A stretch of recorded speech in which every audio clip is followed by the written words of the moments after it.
అందరికీ నమస్కారం. ప్రత్యక్ష పురపోరుకు ఈరోజు అసెంబ్లీలో కూడా ఈ మున్సిపల్ ఎన్నికలకు సంబంధించి బిల్లు ప్రవేశపెట్టనున్నారు. అంటే అక్టోబర్ 1న మున్సిపల్ ఎన్నికల షెడ్యూల్ వచ్చే విధంగా కూడా చంద్రబాబు నాయుడు గారి కూటమి ప్రభుత్వం దీనిపై కసరత్తు చేస్తూ ఉంది. ఈరోజు అసెంబ్లీలో ఈ బిల్లుపై చర్చ కూడా జరగనుంది. మనకి 1986 నుంచి 2005 వరకు కూడా మున్సిపాలిటీ కానీ ఎంపీపీ కానీ అదేవిధంగా సర్పంచ్ ఎన్నికలు కానీ వీటికి సంబంధించి ప్రత్యక్ష ఎన్నిక ద్వారానే ఎన్నుకుంటారంటే మున్సిపల్ చైర్మన్కి ఒక ఓటు ఉంటుంది, కార్పొరేటర్కి ఒక ఓటు ఉంటుంది, అంటే కౌన్సిలర్కి. అట్నే సర్పంచ్లో వార్డుకు ఒక ఓటు ఉంటుంది, అదేవిధంగా సర్పంచ్కి ఒక ఓటు ఉంటుంది.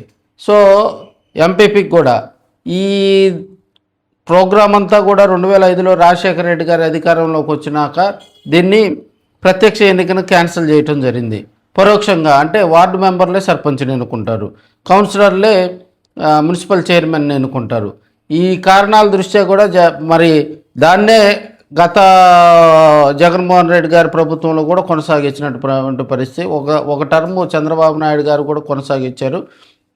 తదనంతరం జరిగిన పరిస్థితుల దృష్ట్యా కూడా కొత్తగా పాత విధానంలోనే మున్సిపల్ ఎన్నికలు నిర్వహించాలి అనేది ఈరోజు అసెంబ్లీలో దీనికి సంబంధించి ఈ బిల్లుపై చర్చ జరగనుంది. మెజార్టీ ఉంది కాబట్టి ఖచ్చితంగా కూడా దీనికి పాస్ అయ్యేటువంటి అవకాశాలు దీంట్లో ఎలాంటి డౌట్ లేదని రాజకీయ విశ్లేషకులు చెప్తున్నటువంటి అంశం.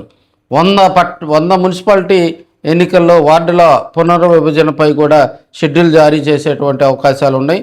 అదేవిధంగా 23 చోట్ల మాత్రం పెండింగు, కొన్ని చోట్ల 4 మున్సిపాలిటీల్లో కేసుల పరిష్కారం కొలుక్కొచ్చింది.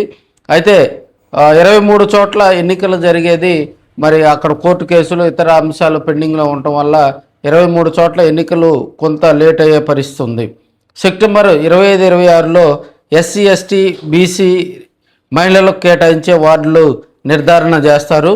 అప్పుడే మేయర్లు చైర్మన్లు కోటా ప్రక్రియను కూడా ప్రకటిస్తారు. అంటే 27-30 మధ్య రిజర్వేషన్లు ఖరారు చేసి గెజిట్ నోటిఫికేషన్ కూడా మొత్తం ప్రక్రియ 45 రోజులు ఈ గెజిట్ నోటిఫికేషన్ ఉంటుందని కూడా మనం చెప్పుకోవచ్చు. ఇప్పటికే ఓటర్ల జాబితా కసరత్తు ప్రారంభమైంది. అమరావతి రాష్ట్రంలో మున్సిపల్ ఎన్నికలకు ప్రత్యక్ష మరి ఈ కార్పొరేషన్ మేయర్లు ప్రజలు నేరుగా ఎన్నుకునేందుకు కూడా ఈరోజు మరి మున్సిపాలిటీకి సంబంధించి బిల్లు ప్రవేశపెట్టనున్నట్టు తెలుస్తూ ఉంది.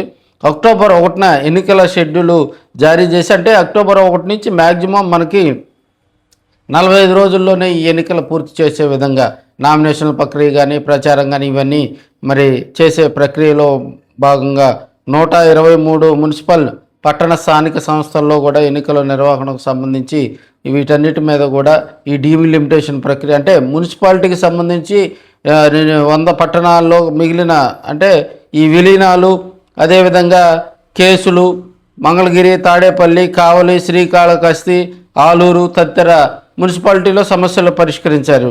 మిగతా చోట్ల కాకినాడలో గ్రామాల విలీనం కానీ ఆమదాల వలసలో డీలిమిటేషన్ కానీ ఇవన్నీ కూడా పెండింగ్లో ఉన్నటువంటి పరిస్థితి. ఇక వార్డులకు సంబంధించి 68 ప్రతిపాదనలను ఉత్తర్వులు జారీ చేస్తూ సిద్ధంగా ఉంచినటువంటి పరిస్థితి. మరో 17 ప్రతిపాదనలు ఆమోద ప్రక్రియ జరిగేటువంటి అవకాశాలు ఉన్నాయి.